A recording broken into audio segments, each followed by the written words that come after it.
ऐं इब्राहिम चयो त मां पंहिंजे रब ॾे वञण वारो आहियां ऐं उहो ई मूंखे रस्तो ॾेखारींदो। चवण लॻो त मुंहिंजा रब मूंखे अहिड़ी औलाद अता फरमा जेका नेक हुजे। पोइ असां उनखे हिकु साबिर छोकिरे जी ख़ुशख़बरी ॾिनी। पोइ जॾहिं उहो उन सां हलण फिरण जी उमिरि में पहुतो त हज़रत इब्राहिम चयसि, ऐ मुंहिंजा पुट, मां ख़्वाब में ॾिठो आहे त मां तोखे ज़िबाह थो कयां।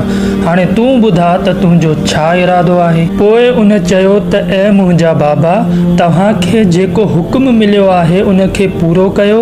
अल्लाह घुरियो त अव्हां मूंखे साबिरनि मां ॾिसंदो। पोइ जॾहिं ॿिन्ही हुक्म मञियो ऐं इब्राहिम उनखे पेशानीअ भर लेटायो त असां उनखे सॾु कयो त ऐ इब्राहिम, त बेशक तो पंहिंजो ख्वाब सच करे ॾेखारियो ऐं असां नेक माण्हुनि खे अहिड़ी तरह ई जज़ाए ख़ैर ॾींदा आहियूं। ऐं बेशक इहा वॾी पधरी आज़माइश हुई ऐं असां हिकु वॾे दुंबे सां इन इस्माइल जो फिदियो ॾिनो ऐं असां पोइनि माण्हुनि में इब्राहिम जो ज़िक्र ख़ैर बाक़ी रखियो। इब्राहिम ते सलामती हुजे। नेक माण्हुनि खे असां अहिड़ी तरह ई जज़ाए ख़ैर ॾींदा आहियूं। बेशक उहो असांजे मोमिन बंदनि मां हुयो। ऐं असां उनखे इसहाक जी बशारत ॾिनी त बेशक उहो नबी ऐं नेक माण्हुनि मां हूंदो। ऐं असां उन ते ऐं इसहाक ते बरकतूं नाज़िल कयूं हुयूं ऐं उन्हनि ॿिन्ही जी औलादुनि मां नेक माण्हू बि हुया ऐं पाण ते ज़ुल्म कंदड़ यानी गुनाहगार बि हुया।